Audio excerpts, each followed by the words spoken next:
უნივერსიტეტის პარაზიტებისგან გაწმენდა.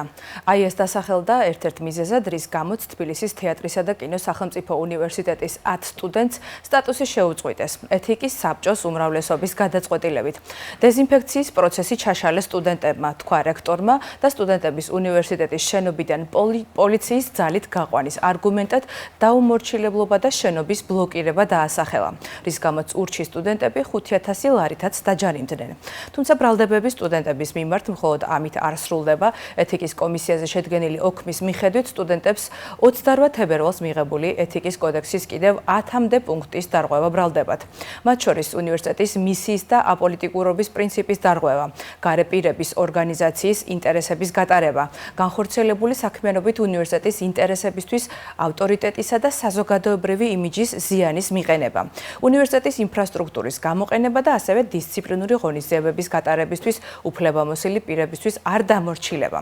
საბჭოს გადაწყვეტილებით სტუდენტებს სტატუსი შეუწყდათ, თუმცა მათი უნივერსიტეტიდან საბოლოოდ გარიცხვას რექტორის დასტური სჭირდება. რექტორი გიორგი შაყულაშვილი ამბობს, რომ დიალოგისთვის მზად არის, თუმცა სტუდენტები ამ გადაწყვეტილების გაუქმების საფუძველს თუ უნივერსიტეტის სტუდენტები ამ გადაწყვეტილების საფუძველს მისცემენ. სტუდენტები კი სამართლებრივ ბრძოლას აპირებენ.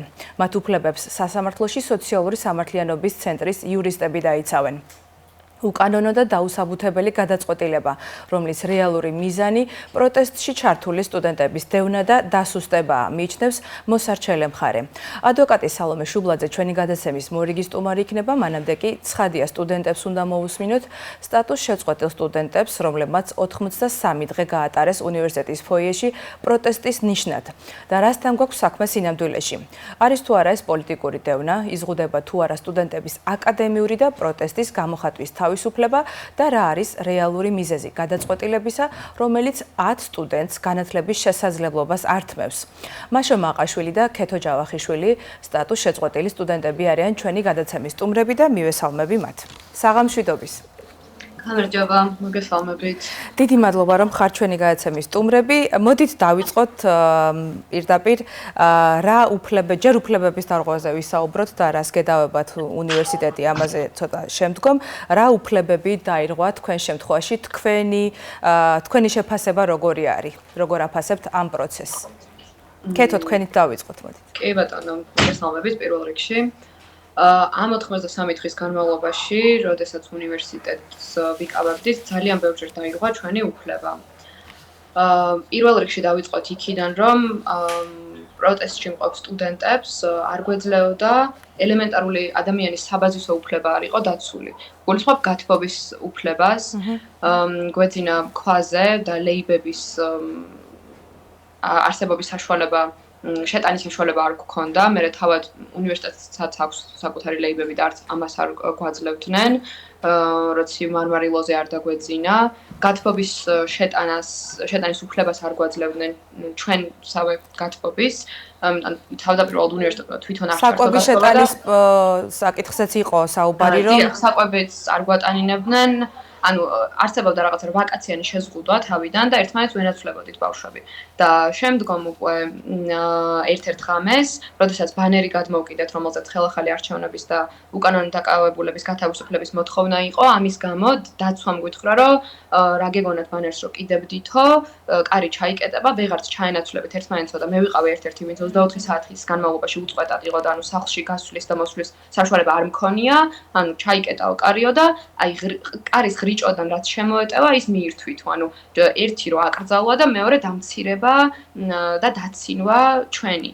ანუ ეს დიდი დარღვევაა. აი ეს პროცესი, რასაც თქვენ ახლა აღწერთ, არის თუ არა კავშირში თქვენი აზრით იმ გადაწყვეტილებასთან, რაც მიიღო ეთიკის საბჭომ, უნივერსიტეტის ეთიკის საბჭომ. თქვენ რას ფიქრობთ ამაზე? კი, რა თქმა უნდა, ეს არის კულმინაცია, ის რომ სამჯერ აყენებ საკუთარ სტუდენტებს საკუთარი ნებით პოლიციას, უწერ ჯარიმას და შემდგომ უკვე პირდაპირ უკიდურეს ფორმას მიმართავ, ანუ არც გაფრთხილება შეჩერება, პირდაპირ შეწყვეტა ხდება იმ ეთიკის კომისიის მიერ, რომელსაც არც კი ჰქონდა ამ გადაწყვეტილების მიღების უფლება. შესაბამისად კი ეს იყო სამართლებრივად არ ქონათ ეთიკის კომისიას სტუდენტის გარიცხვის უფლება. ამის უფლებამოსილება აქვს მხოლოდ ფაკულტეტის საბჭოს. არ ვიცი ჩვენმა უნივერსიტეტმა არ იცის ამ კანონების შესახებ თუ რატომ მიიღეს ესეთი გადაწყვეტილება. ჩვენ უფლებებს იცავენ, როგორც თქვენ ახსენეთ სოციალური სამართლიანობის ცენტრი და ამაზე ყველაფერზე პასუხი უკვე გაეცა ჩვენი გასაჩივრების ოქმში და კიდევ უფრო გაეცემა.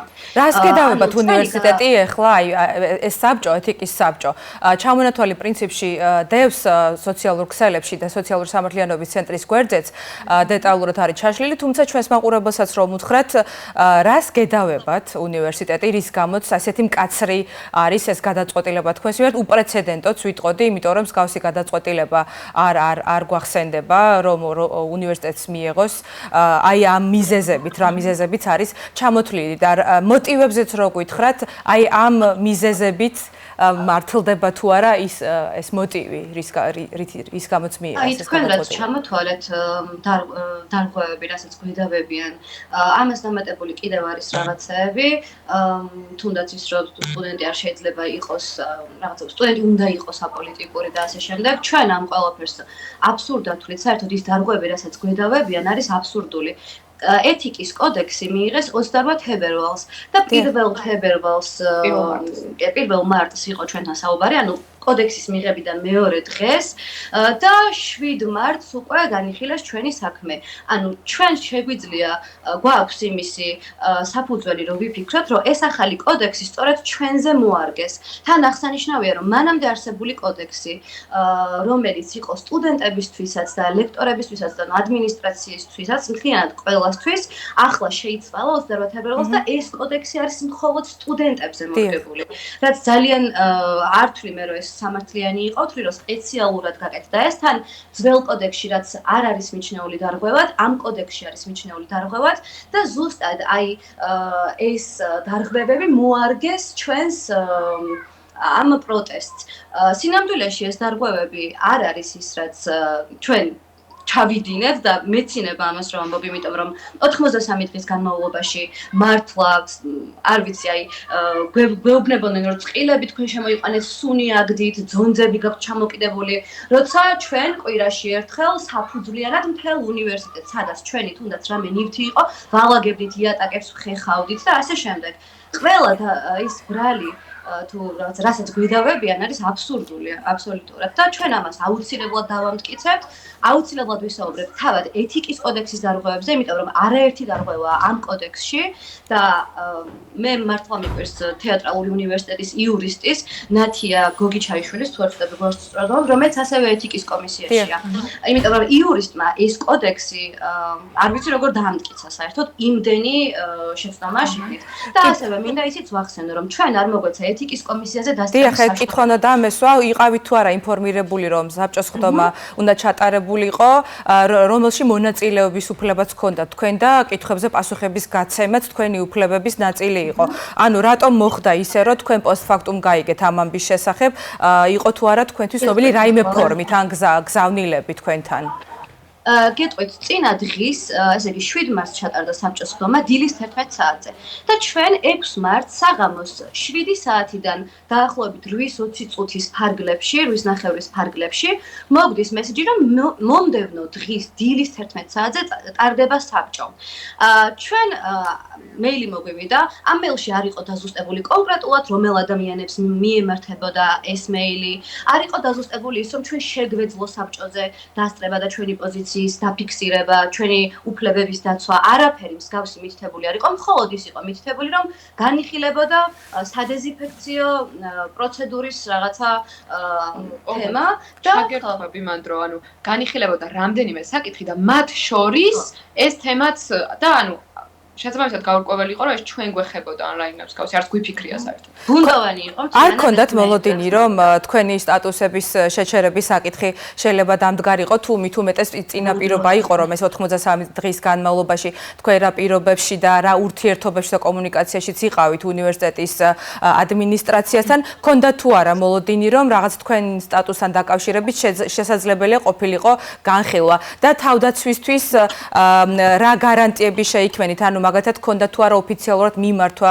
მანამდე და შეთანხმება, იმიტომ რომ შემდგომ ვიცით რომ კანონი წამოგვეწია, რომელიც დახურულ სივრცეში პროტესტს ზღუდავს, ამასთან დაკავშირებით თანხმობა იყო საჭირო. ანუ თქვენ რამდენად მზად იყავით იმ შესაძლო გართულებებისთვის, რაც შეიძლება თქვენს პროტესტს შეხვედროდა? ამ 83 დღის განმავლობაში არც ერთხელ არ ყოფილა ადმინისტრაციისგან გაფრთხილება იმასთან დაკავშირებით, რომ შესაძლო იყო, რომ აი ამ პროტესტს გამოეწვია ჩვენი სტატუსის შეწყვეტა. არც ერთხელ მსგავსი გაფრთხილება არ ყოფილა და ესეც კიდევ არის ცალკე დარღვევა, იმიტომ რომ მანამდე აუცილებლად უნდა ყოფილიყო გაფრთხილება. მათ პირდაპირ მიმართეს უკიდურეს ზომას. შეეძლო თქვა სტატუსის შეჩერება, რომელიც ასევე ან დისციპლინური წარმოებაც არ იყო დაწყებული მანამდე. აი ჩვენ ვინც გაგვრიცხეს უნივერსიტეტიდან, არც ერთ სტუდენტზე არასოდეს დისციპლინარული წარმოება არ ყოფილა, არც ერთ სტუდენტს არ ჰქონია ყოფაქცევასთან, ეთიკასთან არანაირი პრობლემა. მე ვარ მეოთხე კურსელი, ქეთიც მეოთხე კურსელია. არიან აქ კიდე მეოთხე, მესამე, მეორე კურსელი, პირველ კურსელებიც. არც ერთს მანამდე არ ჰქონია არანაირი პრობლემა.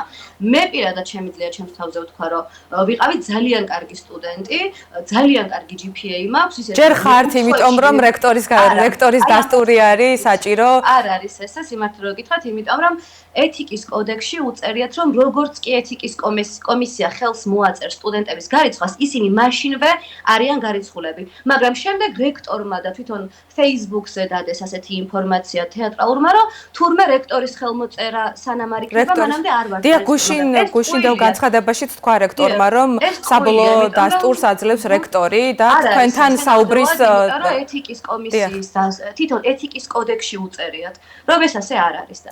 კი ბატონო, ერთი კითხვაც მინდა რომ მოვასწრო, გოგოებო.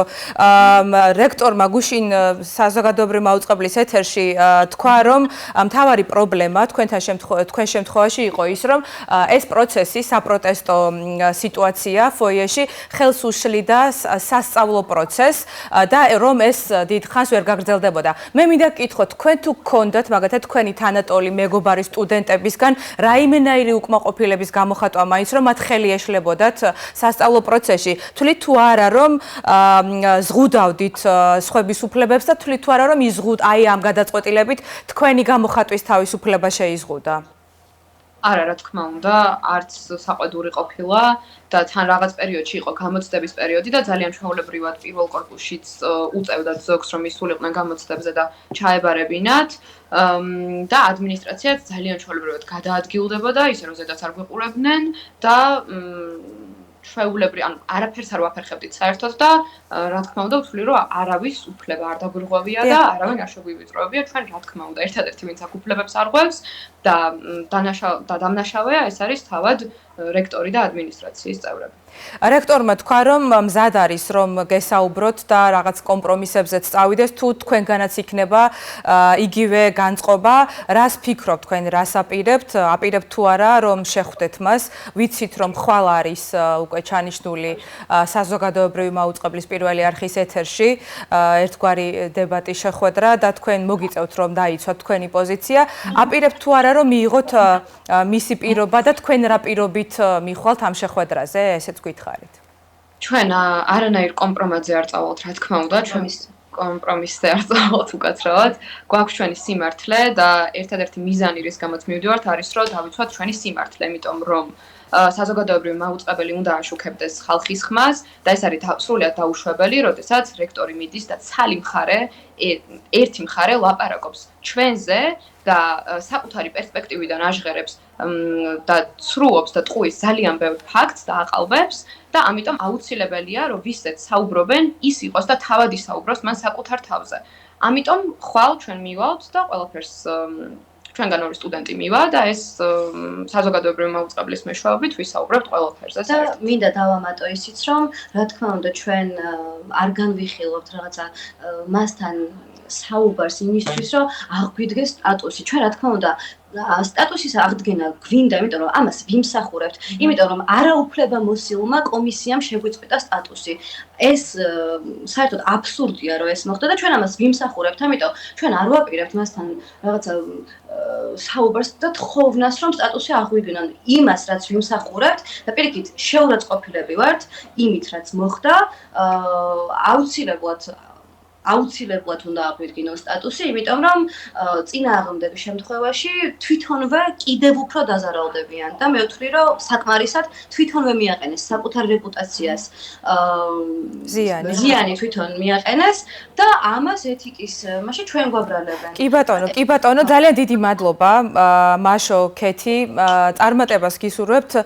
მოკლედ რექტორის პოზიციას უნდა მოვისმინოთ ახლა, რომ ჩვენ საზოგადოებრივი მაუწყებელი ვართ და ცალმხრივი არ გამოვიდეს ჩვენი ეთერი, ჩვენთან სამწუხაროდ სტუმრად არ მოვიდა, თუმცა ჩვენ შეგვიძლია ის კომენტარი ვნახოთ, რომელიც საზოგადოებრივ მაუწყებელზე გავიდა გუშინ ღია ეთერის დროს.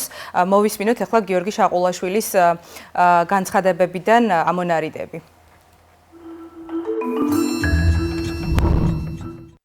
არ შეიძლება არსებობდეს პროტესტი, რომელიც უკვე სხვის უფლებას დაარღვევს. ერთ-ერთმა სტუდენტმა ბუნებრივია ვერ გავაჟღერებს სახელს და გვარს, ძალიან დიდი უკმაყოფილებით მომართა არაერთმა და ორმა, იმიტომ რომ ჯგუფები, რომლებიც შევიდნენ პირველ კორპუსში, მათ სამწუხაროდ სირცხვილის დერეფანი დახვდათ და მათაც აქვთ ეს უფლება, რომ დაუშვათ დაუბრკოლებლად შევიდნენ შენობაში, ისწავლონ და მიიღონ განათლება. მათ შეუწყდათ სტატუსი, მაგრამ ეს არის იურიდიული პროცედურის მხოლოდ დასაწყისი.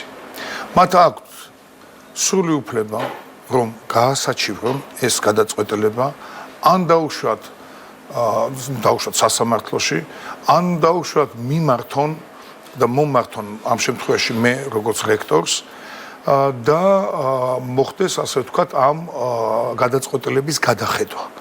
იმის მიხედვით თუ როგორი იქნება მათი პოზიცია, მე პირდაპირ ვამბობ, რომ მზად ვარ დიალოგისთვის.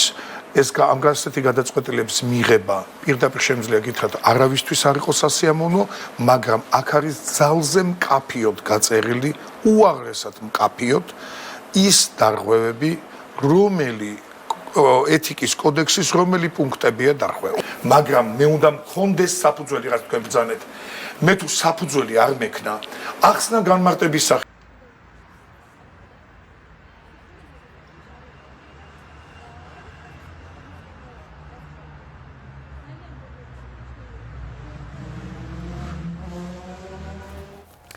დიალოგის და მორიგების რა შესაძლებლობა არსებობს არსებული ბრალდებების პირობებში, ბრალდებების გარდა უფლებადამცველების სერიოზულ დარღვევებზე მიუთითებენ, რამაც სტუდენტების განათლების და პროტესტის თავისუფლება შეზღუდა. დეტალური არგუმენტებით განცხადება სოციალური სამართლიანობის ცენტრის გვერდზე უკვე დევს და მნიშვნელოვან აქცენტებს ჩვენი მაყურებლებისთვის უფლებადამცველი სალომე შუბლაძე გააკეთებს, რომელიც ჩვენი სტუმარია, ის გვერდდება თბილისიდან. საღამშვიდობის. საღამშვიდობის. დიდი მადლობა, რომ ხარ ჩვენი გადაცემის სტუმარი. თქვენ ისმენდით ახლა მოკლე მონაკვეთს, რომელიც თეატრალური უნივერსიტეტის რექტორმა გუშინ საზოგადოებრივი მაუწყებლის ეთერში გააკეთა და მან თქვა ესეთი ფრაზა, რომ ეს არის რეალურად უფრო გაფრთხილება და არა შეწყვეტა. თქვენს გვერდზე დევს ჩამონათვალი, რომელიც ეთიკის საბჭოს ოქმში იკითხება. აი ამ ჩამონათვალის, აი ამ მიზეზების გათვალისწინებით, როცა რექტორი ამბობს, ეს არის რეალურად უფრო გაფრთხილება და არა შეწყვეტა. რამდენად მოდის თანხwebdriverში აი ეს ორი ამბავი თქვენი აზრით და რა იყო რეალური მოტივი ამ გადაწყვეტილების, აი ამ კაცრი გადაწყვეტილების მოტივი, ესე ვიტყოდი. კი ბატონო, მადლობა ამ შეკითხვისთვის. ალბათ უნდა გავმარტოთ მაინც მაყურებლებისთვის, რომ ეს არ არის გაფრთხილება, ეს არ არის რაღაც ასე ვთქვათ შუალედური გადაწყვეტილება, ეს არის უკვე საბოლოო გადაწყვეტილება, ასე ვთქვათ, იმაზრით, რომ მას აქვს უკვე იურიდიული ძალა, ანუ სტუდენტების სტატუსი ნამდვილად არის შეწყვეტილი და ეს იკითხება მოქმედი ეთიკის კოდექსიდან, რომელიც ამბობს, რომ ეთიკის კომისია იღებს ასეთ გადაწყვეტილებას და ჩვენ უბრალოდ, როგორც ვთქვათ, სტუდენტების წარმომადგენლებს ამ შემთხვევაში გვაქვს უფლებამოსილება, რომ გავასაჩივროთ. კი ბატონო, მოდით დაზუსტებისთვის ვთქვათ მაინც, გადაწყვეტილებით არის შეწყვეტილი სტუდენტების სტატუსი, თუმცა რექტორი ირწმუნება, რომ ისინი არ არიან გარიცხულები და მას აქვს ბერკეტი, რომ ეთიკის საბჭოს გადაწყვეტილებას საბოლოო წერტილი თავად დაუსვას და დააბრუნოს თავდაპირველ პოზიციაში ეს ამბავი, ანუ აღადგინოს ეს სტუდენტები, სტატუს შეწყვეტილი სტუდენტები სტუდენტებად. რამდენად არის ეს შესაძლებლობა და სამართლებრივად რამდენად არის ამის შანსი? კი ბატონო, აი კიდევ უფრო ნათლად რომ ვთქვათ, ესე იგი, ამის შანსი არის და ჩვენს განცხადებაში მოვუწოდეთ ბატონ რექტორს და ეხლაც მეც მოვუწოდებ, იმიტომ რომ ეს მართლა ახალგაზრდების ძალიან სერიოზულ უფლებადარღვევაა ჩვენი აზრით და ეხება მათი განათლების უფლებას, ხო, მათ მომავალს, ამიტომ მნიშვნელოვანია რომ მან ეს ბერკეტი გამოიყენოს, თუმცა ასევე შეცდომაში შემყვანია ის განცხადება, რომელსაც ის აკეთებს, ხო, იმიტომ რომ მაგალითისთვის პირობითად მარტივად რომ ავხსნათ, ხო, შეიძლება სასამართლოს პირველი ინსტანციის გადაწყვეტილება გასაჩივრდეს სააპელაციოში, მაგრამ ეს არ ნიშნავს, რომ თქვათ ეს გადაწყვეტილება უკვე არ მოქმედებს. ამ შემთხვევაშიც ასეა, რომ ეთიკის კომისიამ მიიღო ეს გადაწყვეტილება, ესე იგი სტუდენტებს სტატუსი აქვს წყვეტილი, თუმცა ჩვენ გამოვიყენეთ გასაჩივრების უფლება, ესეც უნდა ვთქვათ, გუშინ უკვე გავასაჩივრეთ, იმიტომ რომ რაღაც არ გვინდოდა დროის დაკარგვა, გუშინ გავასაჩივრეთ, შესაბამისად რექტორი სავარაუდოდ უკვე მიიღებდა ჩვენს საჩივარს, ჩვენს არგუმენტებს და მას აქვს უკვე, ასე ვთქვათ, მის ხელთ არის ეხლა, რომ გააუქმოს ეთიკის კომისიის ის უსამართლო გადაწყვეტილება და გარდა ამისა, ჩვენ ვაპირებთ, რომ გამოვიყენოთ სასამართლოს მექანიზმიც, იმ შემთხვევაში თუ რექტორი მართლაც არ გააუქმებს ამ გადაწყვეტილებას, მზად ვართ, რომ ასევე მივმართოთ სასამართლოს. კი ბატონო, რა მნიშვნელოვან დარღვევებზე არის სალომე საუბარი, ამაზეც ვთქვათ და აი რამდენად მოდის თანხwebdriverში აი ეს გადაწყვეტილება იმ ჩამონათვალთან, აი იმ დარღვევებთან, რაც ეთიკის კომისიის გადაწყვეტილებაში დევს. ანუ რამდენად საპირწონე არის ეს გადაწყვეტილება, ამაზე მინდოდა რომ ეკითხა. კი ბატონო, აი რექტორს უსმენდი ხომ ეს თქვენს ეთერშიც კიდევ ერთხელ და ის ამბობდა, რომ აი პარაზიტებისგან გაწმენდა არის ძირითადი მიზეზი და სასწავლო პროცესის შეფერხება. ანუ რამდენად საპირწონე არის ეს დასჯის ეს მექანიზმი? კი, ნამდვილად არ არის საპირწონე, ნამდვილად აშკარად არათანაზომიერია, მაგრამ უფრო მეტიც, ანუ როცა ის ამბობდა, რომ ეთიკის კომისიის წევრებს სხვა გზა არ ქონდათ და აი კოდექსის საფუძველზე იქნა მიღებული ეს გადაწყვეტილება, უნდა ვთქვათ, რომ ესეც არის ძალიან манипуლაციური და რატომ? ანუ ეს ეთიკის კოდექსი, რომლის საფუძველზეც ეს სტუდენტები ასე მკაცრად დაისაჯნენ, მიიღეს თავად თვითონ 28 თებერვალს, ანუ კომისიის სხდომამდე 7 დღით ადრე.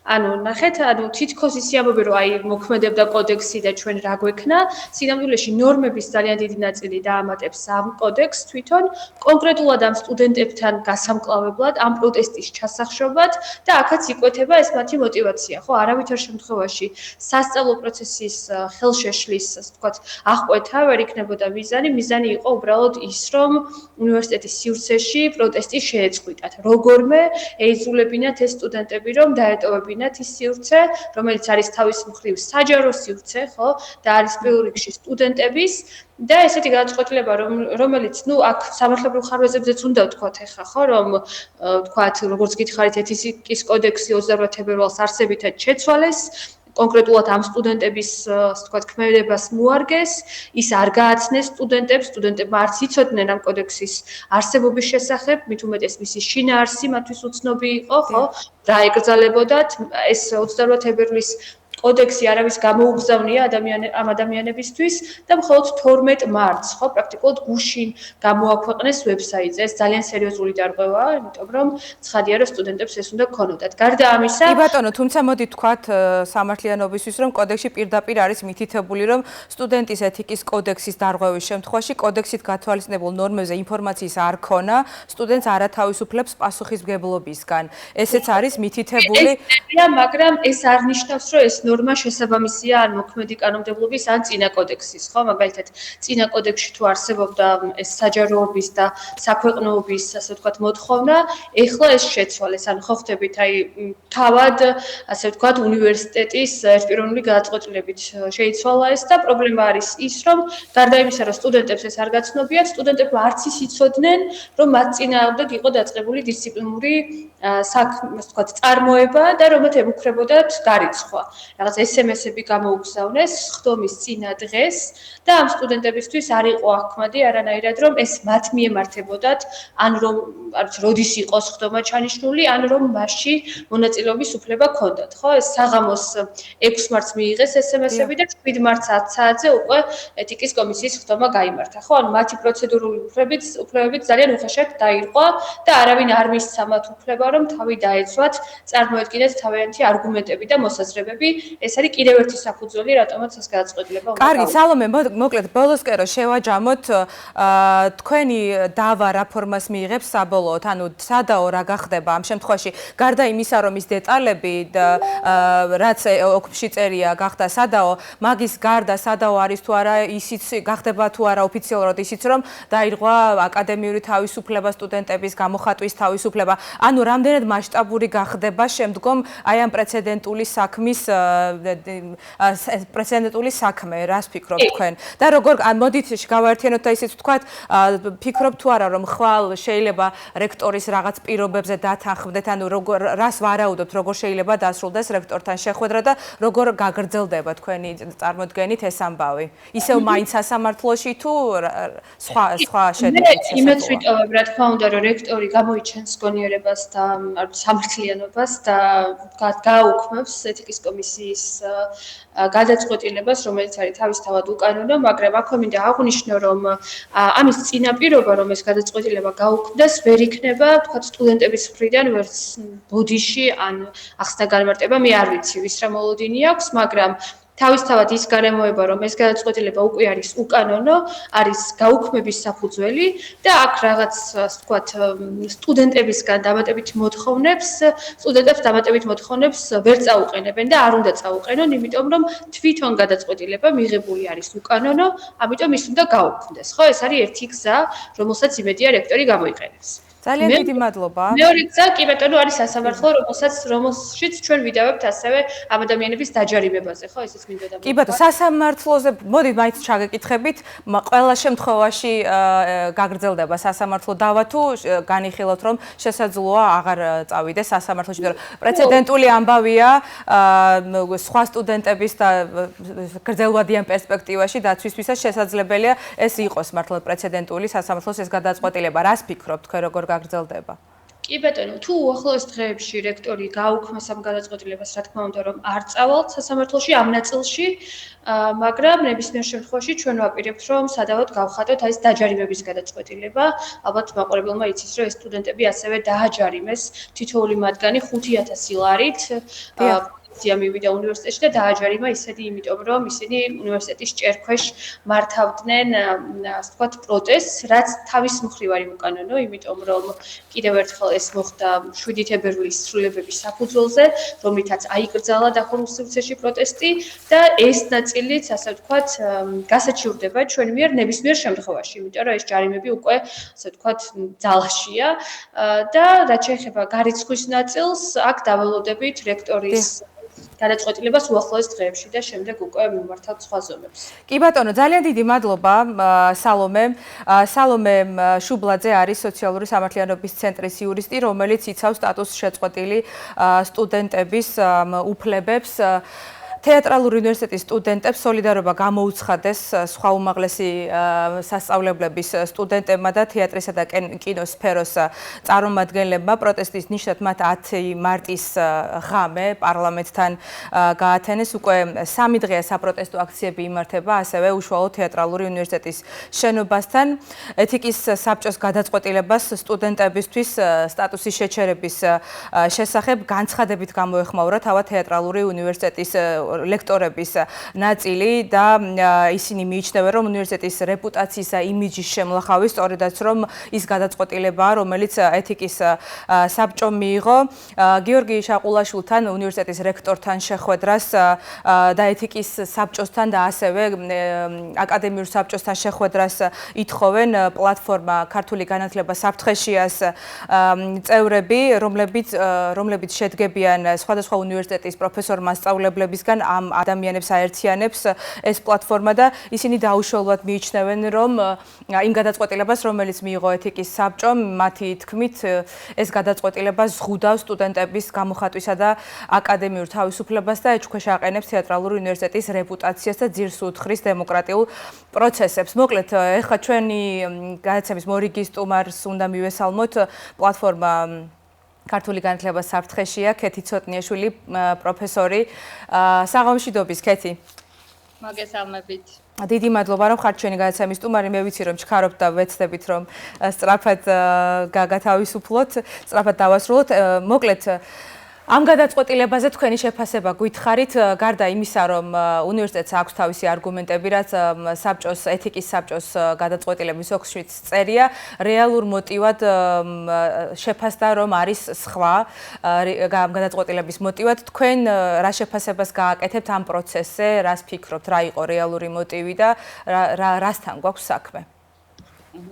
უკვე ძალიან სრულყოფილად ისაუბრეს თქვენმა წინასწომრებმა და ყველაფერს ვიზიარებთ და ვეთანხმებ, რასაც ამბობენ, თუმცა ასევე ეს საგანმანათლებლო პერსპექტივიდან გამომდინარე, ასეთი გადაწყვეტილება, რომელიც მიიღება ძალიან ესეთ გაუმჭვირვალე პროცედურის შედეგად უნივერსიტეტების მიმართ არის სრულიად გაუმართლებელი, იმიტომ რომ და ის მუხლებიც ხო აი რამდენიმე მუხლი რომ გავითვალისწინოთ რის გამოც ეს გადაწყვეტილება მიიღო ეთიკის საბჭომ, ერთ-ერთი მაგალითად იყო უნივერსიტეტის სახელის გამოყენება სხვადასხვა კომუნიკაციაში და უნივერსიტეტის ინტერესების და რეპუტაციის შელახვა და სინამდვილეში ის საუნივერსიტეტო პროტესტი, რასაც გამოხატავენ თეატრალური უნივერსიტეტის და სხვა უნივერსიტეტის სტუდენტები, არის ზუსტად ის რითიც ისინი იცავენ უნივერსიტეტის რეპუტაციას და საზოგადოებრივ და საუნივერსიტეტო ღირებულებებს, რაც დაფუძნებული უნდა იყოს აი ამ დემოკრატიულ პრინციპებზე, განსაკუთრებით უნივერსიტეტის შიგნით. კი ბატონო, რა გაფიქრებინებთ, ქალბატონო ქეთი, რომ ეს გადაწყვეტილება არის პოლიტიკურად მოტივირებული, ანუ რა არგუმენტებით მყარდება თქვენი ეს მოსაზრება და შეფასება და არა მხოლოდ თქვენი ამ დღეების განმავლობაში ვისმენთ, რომ ეს არის პოლიტიკურად მოტივირებული გადაწყვეტილება სტუდენტების დასჯისთვის და სხვა სტუდენტების გასაფრთხილებლად ერთგვარად, რომ საუნივერსიტეტო პროცესში აღარ ქონდეს ადგილი რაღაც აი მსგავს საპროტესტო მოქმედებებს.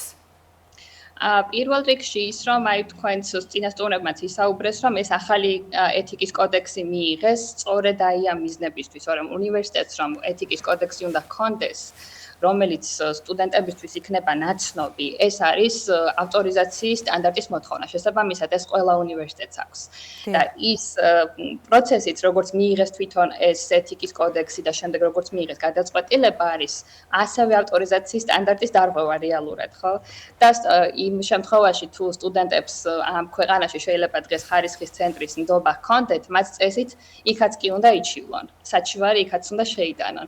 მეორე არის ის, რომ ჩვენ დიდი ხანია სტუდენტებთან, აკადემიურ საზოგადოებასთან გვაქვს კავშირი და სხვადასხვა უნივერსიტეტიდან მე პირადად მსმენია უნივერსიტეტების სტუდენტებისგან, რომ ემუქრებოდნენ მათ იმ კრედიტების გაუქმებითაც კი, რაც უკვე მიღებული ჰქონდათ ან უნივერსიტეტიდან გარიცხვის, თუ ისინი განაგრძობდნენ ამ საპროტესტო პროცესებში მონაწილეობის მიღებას. და დავინახეთ, რომ აი პირველი ესეთი რადიკალური ნაბიჯი გადადგა თეატრალურმა უნივერსიტეტმა და ამიტომ არის ძალიან მნიშვნელოვანი სწორედ ის, რომ აი ამ პროცესს დავუპირისპიროთ აკადემიური საზოგადოების პოზიცია სამართლებრივი პროცესიც იმისთვის, რომ მსგავსი საკითხების კიდევ წამოჭრა სხვა სტუდენტების და სხვა უნივერსიტეტების შემთხვევაში შეძლების დაგვარად შევაჩეროთ. კი ბატონო, თქვენ ახსენეთ ხარისხის განვითარების ცენტრი, სადაც ნდობის შემთხვევაში